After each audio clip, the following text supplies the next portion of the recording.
Hi everyone, I'm Mona and I'm reading the Bhagwat Geeta or the Song Divine on this channel. I have read till chapter 7 and today I'll be reading chapter 8. So let's begin. Arjun said, Krishna, what is that Brahma, absolute? What is Adhyatma, spirit? And what is Karma, action? What is called Adibhut, matter? And what is termed as Adidev, divine intelligence? Krishna, who is Adijanya here and how does he dwell in the body? And how are you to be realized at the death of by those of steadfast mind? Sri Bhagwan said, the supreme indestructible in Brahma, one's own self, the divine, the individual soul is called Adhyatma, and the primal resolve of God, Visarga, which brings forth the existence of being, is called Karma, action. All perishable objects are Adhibhut. The shining Purusha Brahma is Adidev, and in this body I myself, dwelling as the inner witness, am Adijanya. O Arjun, he who departs from the body, thinking of me alone, even at the time of death, attains my state. There is no doubt about it.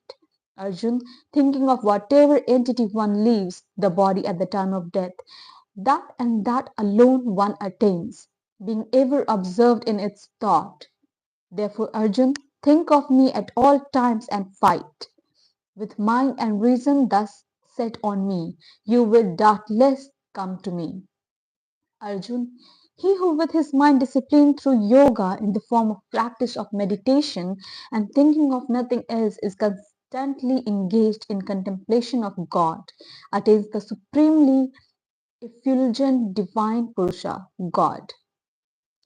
He who contemplates on all the knowing, ageless being, the ruler of all, subtler than the subtle, the universal sustainer, possessing a form beyond human conception, effulgent like the sun and far beyond the darkness of ignorance. Having the power of yoga, firmly held the life breath in the space between the two eyebrows, even at the time of death, and then contemplating on God with the steadfast mind, full of devotion, he reaches verily that supreme divine Purusha, God.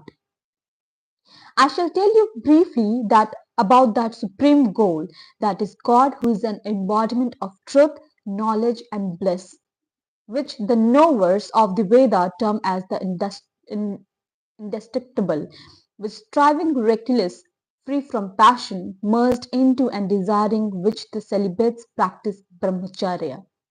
Having controlled all the senses and firmly holding the mind in the heart, and then drawing the life breath to the head, and thus remaining steadfast in yogic concentration on God, he who lifts the body and departs, uttering the one indestructible Brahma, Om, and dwelling on me in my absolute aspect, reaches the supreme goal.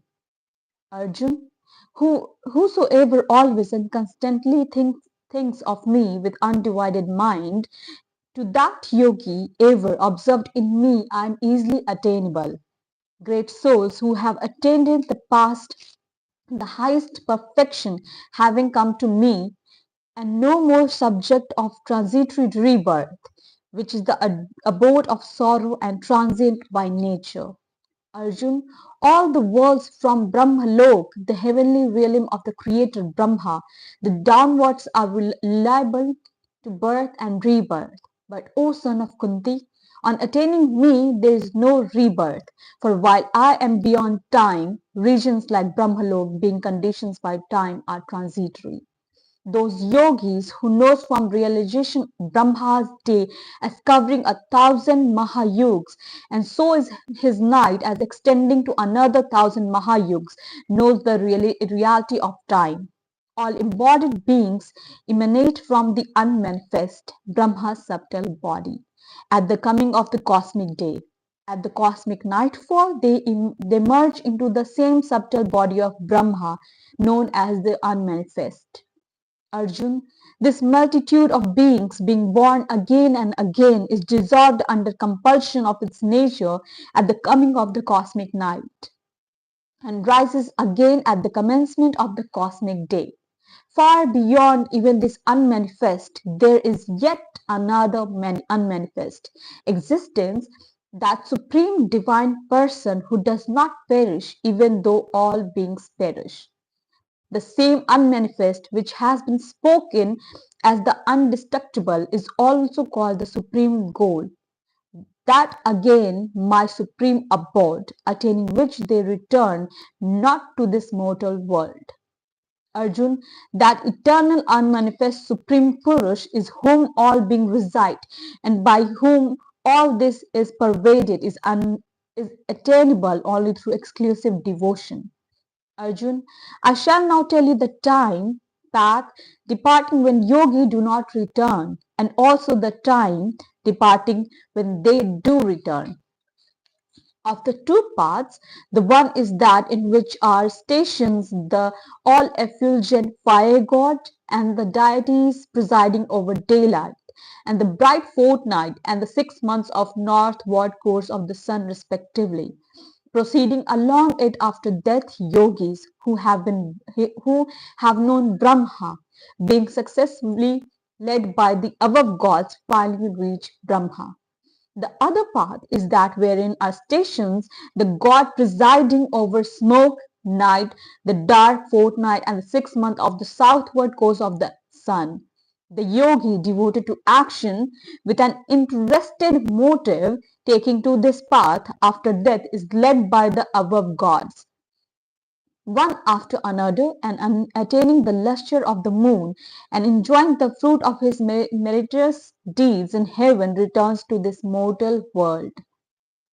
For these two paths of the world, the bright and the dark, are considered to be eternal. Proceeding by one of them, one reaches the supreme state from which there is no return. And proceeding by other, one returns to the mortal world, that is, becomes subject to birth and death once more. Knowing thus the secret of these two paths, O son of Kunti, no yogi gets deluded. Therefore, Arjun, at all times be steadfast in yoga in the form of equanimity.